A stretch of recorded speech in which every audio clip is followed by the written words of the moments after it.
Good morning, Gunnersville First. We are so glad you have joined us for worship today and for our Sunday school and small groups. And thank you for joining us online and here in-house to hear a presentation from Rebecca Morris. She comes representing Embrace Alabama Kids. We know that as the United Methodist Children's Home of Alabama. But their new name also is a symbol of some of the great and new things they're doing beyond just those children's homes. So we are so grateful today for Rebecca and her willingness to come and share her thoughts with us about Embrace Alabama Kids. And as your senior pastor, I also want to say thank you for your love and support for a ministry such as this. Every Christmas Eve, we have a White Christmas offering. And that White Christmas offering completely, in its entirety, goes to support Embrace Alabama Kids. So, Rebecca, thank you for being with us today, and the floor is yours. Thank you so much, Pastor Ricky. It is a pleasure to be with you all today, and I'm so excited about sharing with Embrace Alabama Kids, a ministry of the United Methodist Children's Home. I want to just start off with saying thank you. We cannot do our ministry without the support of individuals and churches. And when I approached Pastor Ricky about coming to share more about it, I shared that y'all's church had given a significant amount, and therefore we were presenting an award. And I think you were shocked when you found out how much this church has supported us. And I'm pleased to report now it's even more from when I reported a few weeks ago. But Gunnersville First United Methodist Church has supported us at a rate that's just amazing. It makes a difference to our kids. We have received over $180,000 from your congregation. And thank you for that. You'll hear more about it, of what we do to go above and beyond. Again, we can't do our ministry without extra support. We do get money from the state for taking care of the children, but it's minimal. It doesn't even keep clothes and lights on at our ministry because it is an expensive ministry that we do, and we are spread out all over the state of Alabama and the Panhandle of Florida. And I'm going to go over all of our different ministries, and I'm not ignoring Florida, but everything we do in Alabama, we replicate in Florida, and we serve the 4 counties that most of you all vacation in along the Gulf Coast. And many of us just spend our time the 10 miles by the water and going north. But if you go further north, there's a great need. So just know that everything we do in Alabama, we do in Florida also. Before I get into the different ministries that we do, I do want to share about our name change to Embrace Alabama Kids. I think many people have questions about it, but I do want to just mention that we changed our name in Florida over 2.5 years ago to Embrace Florida Kids.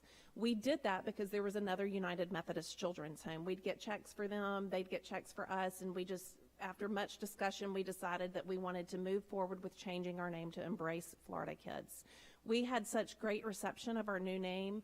We had always discussed that we were going to do it in Alabama, but we weren't sure of the time frame. We talked to many, many pastors. We interviewed church members, supporters, our board, and we decided that we were going to go ahead and change to Embrace Alabama Kids. The timing was uncertain, then COVID hit, and we decided we were going to take advantage of not being out meeting with churches, pastors, and donors, and we did a lot of work to change to Embrace Alabama Kids. This spring is when we did the official name change, and I want to share a letter from one of our former residents and a former board member that we received after the name change. Dear Rebecca, thought I would write to you and give my opinion on the new name of the Children's Home. When I was a child living on the Selma campus, the name Children's Home was very fitting.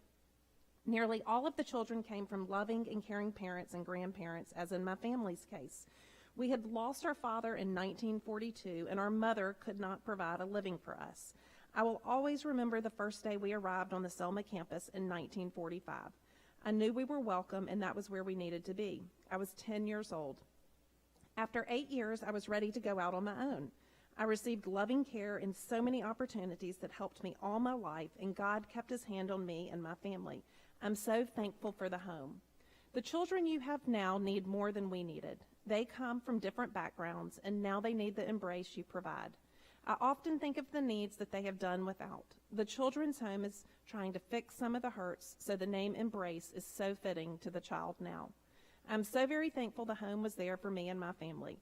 You all are doing a great job, and I've spoken to others who called it home, and they have agreed about the name change to Embrace Alabama Kids.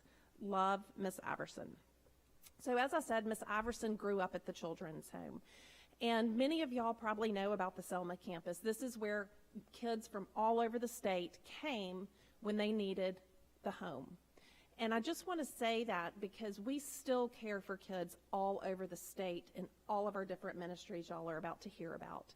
They come from this area. They come from South Alabama, Central Alabama, Northeast Alabama. We have ministries all over. Just because we don't have one in a particular county or city does not mean that we're not serving kids from that area. So I'm going to start off with talking about our Babies First program. This is a home that we were able to build actually during COVID also. We got a lot accomplished during COVID, especially when you know the building industry. We had started this prior to COVID, and we had a home in Mobile, and it was for teenage moms and their babies. These are for moms who have decided to keep their babies. They want to raise them, and they come and live with us. The home we had been repurposed for years, 20 plus years, and we could only house 4 moms and 4 babies. And as you can probably imagine, teenage moms plus their babies, a lot of wear and tear on the house. During COVID, we were able to complete a 10-bedroom, 10-bath home, and now we can house 10 moms and up to 14 babies if there's twins or if a mom has multiple children. This ministry is one of 2 in the state of Alabama that takes care of foster teens and their babies, where they can come together and bond, and we can teach the mothers how to be a mother. All these kids that come to us are most likely coming from a traffic situation, abusive situation, generational issues. They come to us and we teach them structure, love, spiritual care, proper nutrition, everything that you and I take for granted. We have an incredible staff, and through all of our programs, our staff that dedicate their time day in and day out when they're there for days on of taking care and loving on these teenage moms and kids. I'm going to tell you a story about a Babies First that when I first started, I've been with the children's home now, I'm going on 9 years. One of the first kids I met and the mother, they were at Babies First. And I'll say this about all of our ministries, that our staff, it becomes part of who we are. It becomes part of our passion. Our families get to know their families, and we just enjoy being with each other. One thing that we do on a regular basis before COVID is we would have an awards celebration where we would have kids come in from all of our different programs, and we would celebrate them for 2 or 3 days. Our kids are not the ones that normally win awards at the school banquets, and so we find reasons to celebrate them. Well, the first summer that I was working, and I went with my family, and all the kids came, and all the moms came, and there was probably about 60 of us there, and I got to meet DJ. DJ and his mom were in Babies First. He had been born there, and we were able to love on him, watch him develop. Well, throughout the years, it was a tough decision, and we had to make the decision that the mother was not fit to take care of him. And so he was moved, and we really lost track of him. At the groundbreaking of the Babies First home in Mobile, in August, I invited some of our significant donors, some that I had never met, just to thank them and so they could be part of this new home that we're building for these teenage moms and babies. One of them came up to me when she got there, and she said, I think I'm fostering and about to adopt a kid that was in Babies First. And she used his full name, and I said, you mean DJ? And she said, yes. And I said, you've got to hold on just a minute, because I've got to get our staff to hear this, because we had lost track of him. We do everything we can to keep up with our kids when they get moved or they age out, but some of it's out of our control. And it was for this little boy that we raised him. So I'm going to grab these pictures real quick. This is my first summer when I was we were at the celebration for all of our kids, and this is DJ. And obviously you can tell he's full of love. Then this is another picture of my youngest son eating breakfast another year with DJ. And I've got videos, and obviously he's loved by everybody, great personality. So fast forward to the groundbreaking, and we just all cried when we found out we knew where DJ was and that he was getting adopted by a lovely family. Come to the murals that y'all have here. We did a painting, some of those murals in Mobile, and DJ came. And he painted some of those murals that are here. This is DJ and me at the mural painting, and I kept my sunglasses on for a reason because I had tears flowing down my eyes when I saw him and his family. He's got an older sister and an older brother. He's been baptized.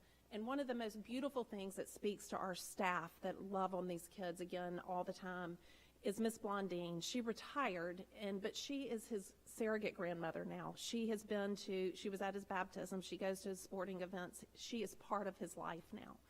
And that's just to share one success story at Babies First. We have many of them.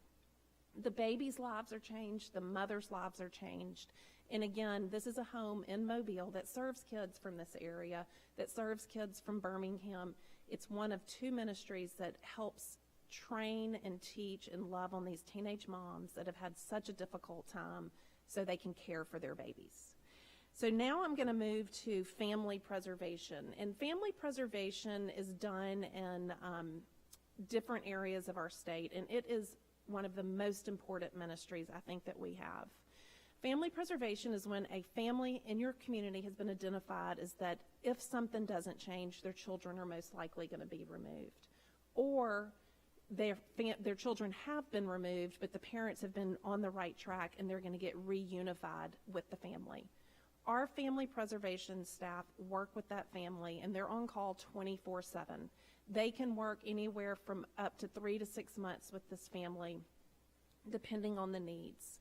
And we have a huge success rate with this ministry. We used to have over a 90% success rate of keeping families together if they were identified that things weren't going right.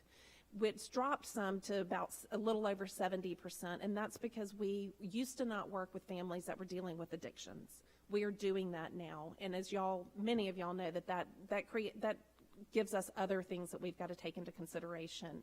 But we still have a huge success of keeping families together. I've heard stories where our staff have gone in the homes to teach how to clean a house.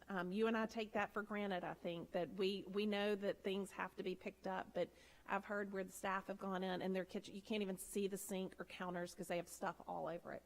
Our staff get in there and clean up and teach them, and then they're back every day or every other day to maintain, to make sure they're doing what they're supposed to. I've also heard stories about where there's up to 3 or 4 generations of family living under one roof, and it's been generational dysfunction in that home. And we're able to go work with the family and change from the 101 great-great-grandmother to the newborn baby that's just come home, where that newborn baby might not have been able to come home had they not been working with our ministry. Staff have told me that 2 a.m., they just had a feeling things weren't right at this house. They will just go drive by to make sure the lights are off, things look normal from the outside. If the staff or if the families have both are working parents and the child needs to go somewhere, our staff step in. And this is such a great ministry because many times these families look at the court system, at DHR, as I'm taking your children away, I'm here to get you, where they look at us as an ally through this, that we are there to help them and help them learn how to relate and teach them how to properly communicate with their kids, properly discipline their kids.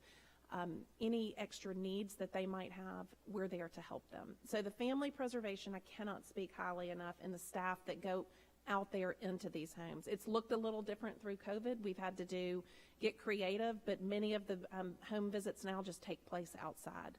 And it's great to see the bond that our families and our staff create, that, again, we're there for them. Even if off the paper we're not in a contract with them to serve their family, if they need something, they know that they can call us. And we're able to do that because of individual and church support.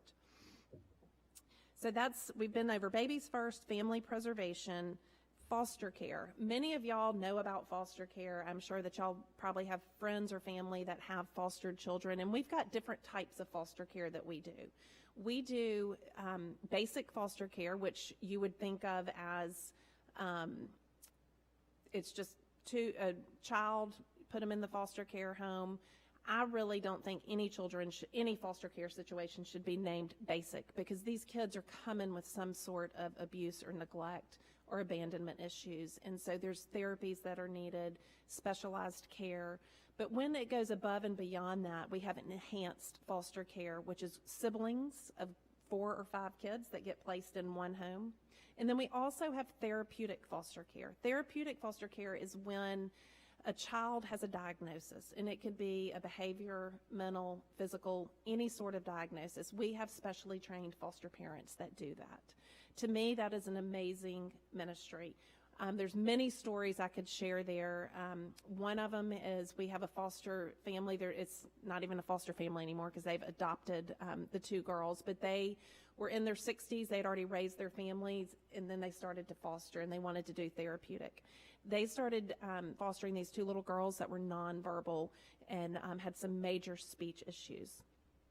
I have a child, my youngest that's in that picture has a speech disorder, and I know the time and the effort that goes into helping kids with situations like that. I can't imagine signing up to redo that at 60 years old like this family did. They have now, as I said, adopted these 2 little girls. They can speak now. They're involved in their community. They're doing well in school. They still have extra support from us, but they also have a family. These 2 girls really were in a bad situation until this foster family in Embrace, Alabama came around to help them. Another story with foster care is we get this question all the time, and this is another therapeutic situation. What happens when they age out? Are y'all done with them? Or it's the same situation with adoption. We are always going to be a part of their lives if they want that. There's a young lady who starts texting me. I keep up with her all through the year, but she's 26. She has some mental limitations, and we have a foster family. They're her family now because they've adopted her. And at the beginning of October, I always get a text from her about her birthday coming up. And I always feel so honored. And then the staff remind me, Rebecca, she just wants a present from you. She really is not interested in you coming to the birthday party. And so 2 days ago, she texted me and said, you know, my birthday's today. Of course, I knew her birthday was. Then she starts telling me her dog's birthday's in 3 days. So every year I send her a gift card to go to the pet store.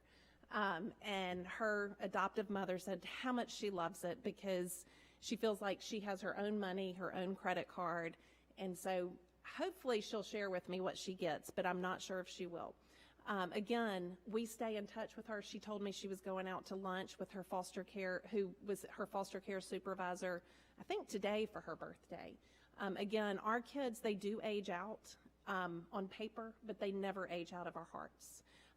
We have foster kids all over the state, and we have over 150 foster families. The way I like to share that our role, the kids are still in DHR custody, but when they come into our foster care system, we can go above and beyond for these foster families. I like to say we are a concierge service.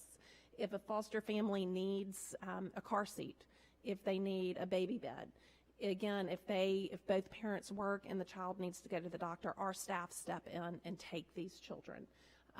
We just did a Halloween party for one of our programs over in Tuscaloosa, where our older kids organized the party and the younger kids came. My youngest son, his Halloween costume came from an idea of one of our older kids. They had a ramen noodle outfit on, and my son loves ramen noodles, so I ordered the same outfit, and we made a box that looks like a microwave.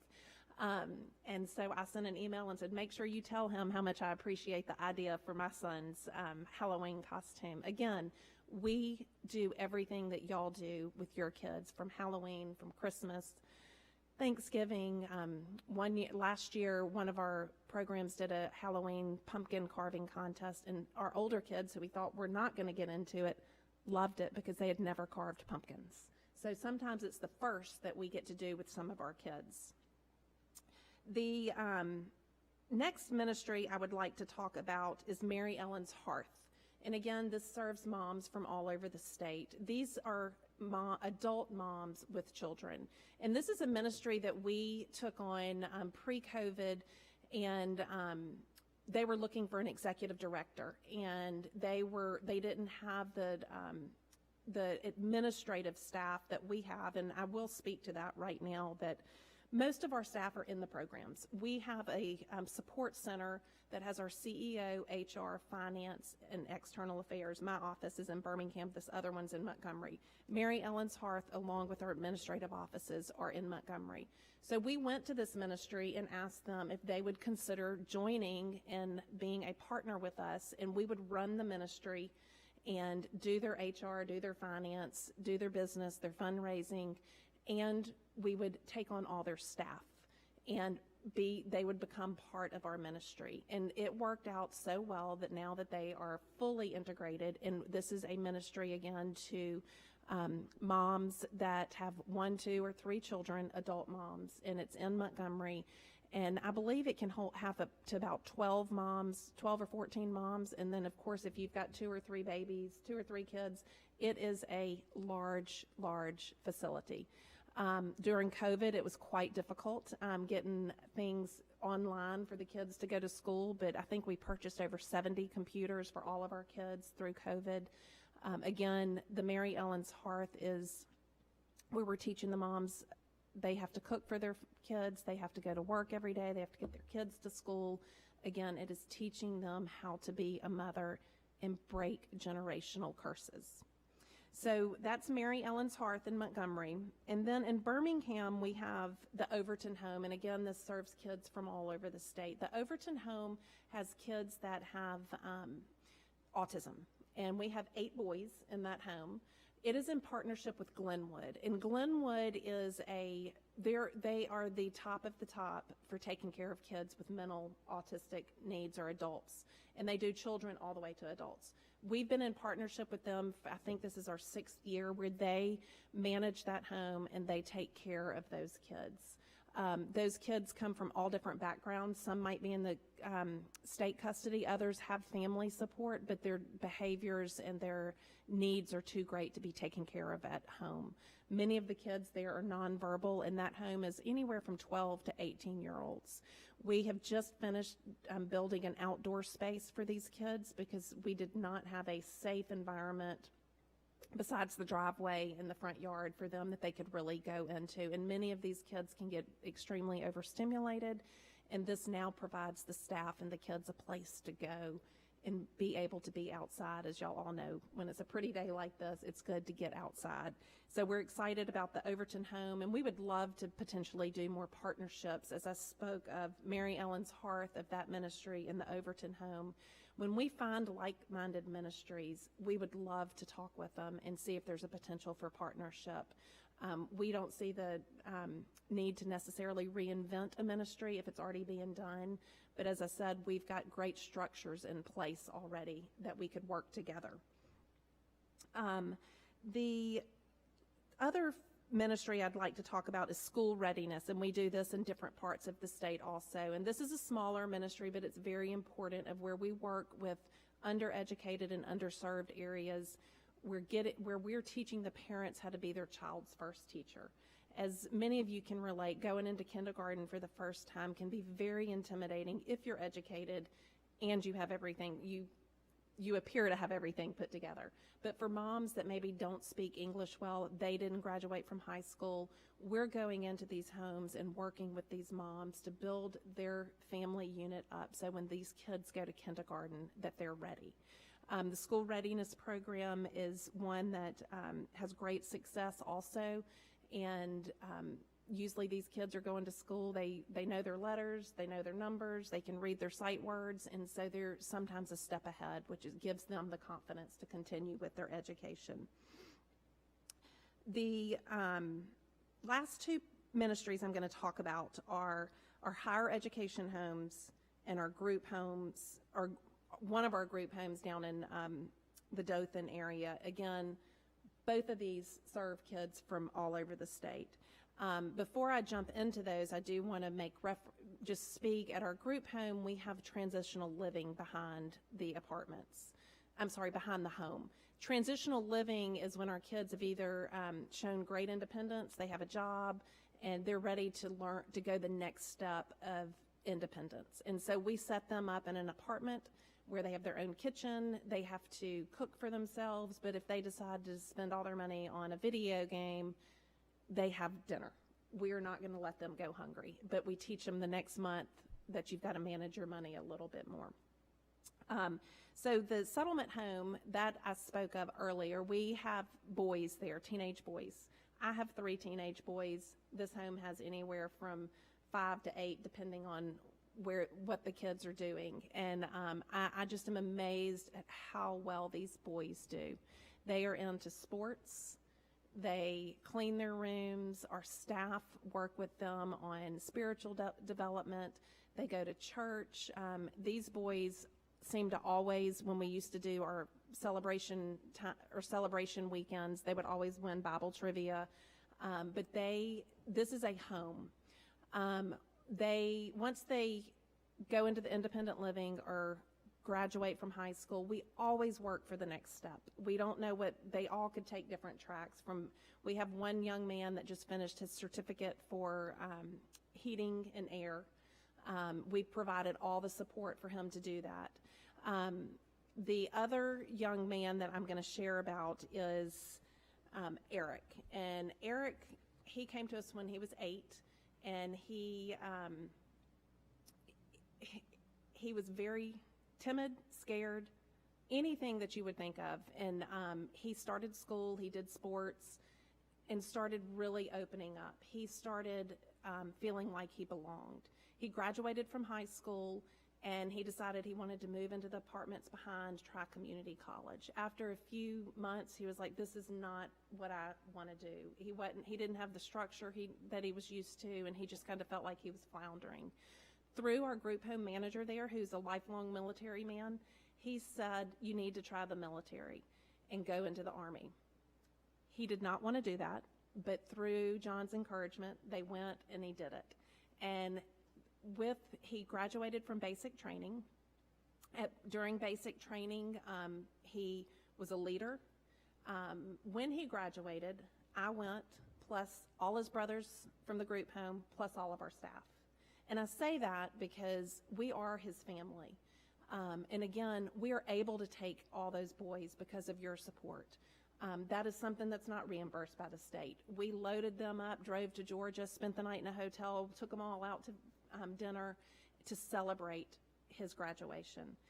And I didn't know this, but when you graduate, you send a letter home to your family so they get it before graduation. And he sent this letter to his brothers at the group home. And he said, "Dear brothers, this whole experience has been a huge change to me mentally, physically, and spiritually. I've learned that nobody in this world is ready to hand you anything. You have to work your rear off and go get it. Most importantly, I found a friend that would never leave my side in any situation, and that's God.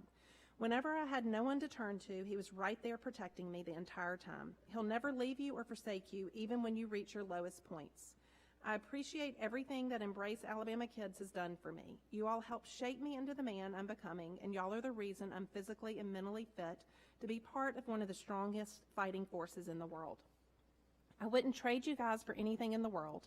And Mr. John, Miss Joy, Miss Lisa, Mr. Scott, and Miss Janet are the foundation of the future of every child that comes through. I'm blessed to have had great role models in my life. I appreciate every punishment I received, every dish I had to soak, every dollar I was told to save, every decision that was supported, and every time they told me no. I love you guys, and I will see you at graduation. By the time y'all get this, I will officially be a soldier in the United States Army. Love, Private White." That is one of my favorite things to share. And then a few weeks ago, or really about 3 or 4 weeks ago, well, this is us at his graduation right here. One of the pictures I just love. And then a few weeks ago, I got a text from Miss Janet and said he's home for 3 weeks on vacation, and he's home at our group home because we are his home. And here he's beefed up a little bit and looks a little more mature, and that's the transitional living apartment behind it. But that's what I just love, is that home, we are home. We've had many other kids that have gone into the military, and they have gone, when they sign up, their next of kin is us. And it's not anybody in their family, because they feel like we are their family. The last ministry I'm going to share about is our higher education homes. Many of our group home boys, we've got a group home boy that is in our higher education ministry. Again, these are kids that have come from different parts of the state. We have a home in Tuscaloosa and in Florence. The one in Tuscaloosa is for boys, the one in Florence for girls. We learned really quick, this is our 7th year doing this ministry. And let me back up real quick. These two homes are 100% privately financed. We take no money for the state for these kids in college. They do receive tuition through federal funding, but we provide the home, the staff, the support for these kids 24/7. In Tuscaloosa, we learned very quickly our boys usually are not ready for the University of Alabama. We made that mistake one year, and then we decided they're all going to enroll in Shelton State unless they have tuition scholarship money from the university. And they've done so much better now that we've gotten that foundation at a smaller school. And then if they want to matriculate into the university, once they get some of their basic, they can do that. Our higher education homes, the support and the wraparound service our kids get is what makes it successful. Many foster kids that attempt college, they usually don't finish. It's usually a 2 to 7% for foster kids to finish college. When you think about if they're a foster child and go into college, when the dorms shut, where do they go? There's nowhere. So we felt very strongly about our higher education homes being there 24/7. When we accept them into our program in the higher education, that's their home as long as they follow the rules and progress towards graduation. And we have changed and transitioned this ministry over the last 7 years, so it looks really different than what we started 7 years ago. And we've learned that through our kids of helping us become better at what we do. The boys' home, we've had a little more turnover than the girls, which is, I think, a national average, too, of boys not going to college as much. But we also are a place where if they fail, they can get back up and try again. One of the stories I love to share is about a young man. He was in our first class, and he was doing great. He was going to his classes, and then things kind of started going downhill. And he just said, I really just want to drink beer and sit on the couch during college. And we had to let him know that's really not what this is about. And so we put some structures in place, and he kept going outside, and we eventually had to make accommodations for him to leave. After about 6 months, he called us, and he said, what y'all are doing is really good, and I made a big mistake. And we said, well, you do these 4 to 6 things, and once those are done, let us know and reapply, and we will reconsider. And he is now a graduate. I got a call from him about 4 weeks ago, and he said, Miss Rebecca, I know I should know a lot about foster care and everything, but I don't, and I've got some questions. And he was one of our kids. He was not in foster care. Because these programs are not part of the state-run programs, we're able to take couch surfers, that's what we call them, where they're kids who are super resourceful to stay out of foster care because they don't want the stigma. But what happens is when they go to college or they age out, they have no support because they're not in the system. And so we're able to take these kids. So the young man that had called me, he is now married. He's had the same job for 4 years, I think at Ram Tool. He's in some sort of logistical management position. He's married, and his wife is a teacher, and she was seeing some abuse in one of her children, and he was so concerned.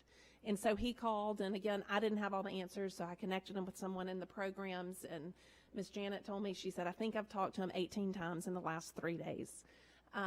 But again, that goes to show of the support that we're there. He doesn't keep up with us often, but when he needs something, we're there for him. The last story is about one of our young girls that's are really sisters that are in our higher education home in Florence.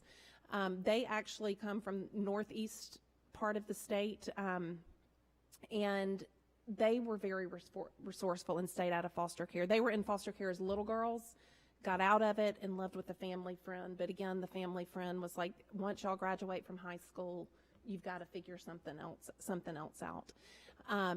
So one of them started with us, and her little sister, I think, was 13 when she started with us. And we were so impressed with these two young girls, and I have stayed in touch with them.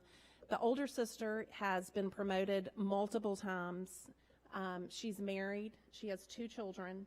And her younger sister always wanted to be a nurse. But our ministry was, you have to go to UNA. And she wanted to go to UAB. And so she decided she was going to sacrifice her nursing desires so she could be part of our family. Because she knew the support she would get. She knew that we were going to wrap around her, that there would be mission trip opportunities. She was actually going, before COVID, she had signed up to study abroad in Spain. That didn't happen because of COVID. But she wanted to be part of our ministry.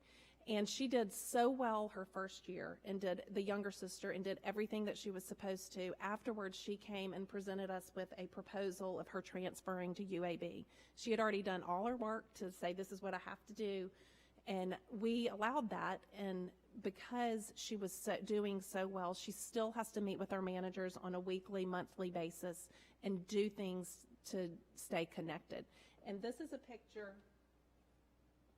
when the two sisters, this is in New York, when they went on a mission trip with us. And I share this just because being who we are and being mission-oriented, we want our kids the opportunity to serve. And so we take, prior to COVID, we took our kids on mission trips. We've been to Chicago, New York, New Orleans, Santa Fe, and there's one other. And we want our kids to know that they have value and they can give back. The kids also have never had the experience to travel. We know there's great need in Alabama and great need in all of our communities, and they serve on a regular basis in their communities. But because of what we're able to do and because of your support, we get to provide them with a travel experience where maybe they've never been out of their county. And we're teaching them that the world is bigger, that they have value and they can serve others. Just this summer or this spring, this is the older sister at her baby shower, and just celebrating her second child that's coming. I do have one last story that I'll share, and then I'll close.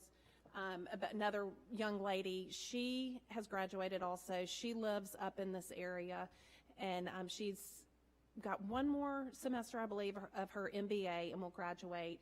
She just got married. She just shared with me that she interviewed and expects to get a job, or she was offered a job with the Department of Defense doing some sort of accounting.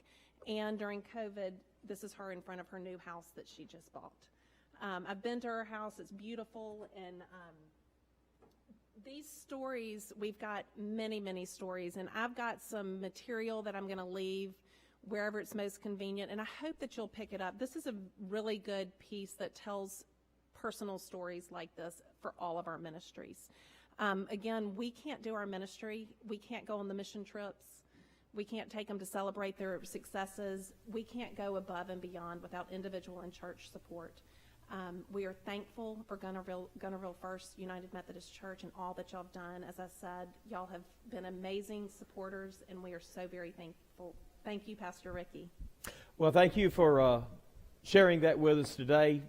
We had no idea that the ministry of Embrace Alabama Kids was that extensive, and you do so very much, and we at Gunnersville First are so happy to be a part in that, supporters in that, and to learn that we've given over $180,000 over the past years, and our White Christmas offering is just above and beyond to me. So thank you, Gunnersville First, for your great support of the children of our state and for Embrace Alabama Kids. And again, thank you, for Rebecca, for joining us today.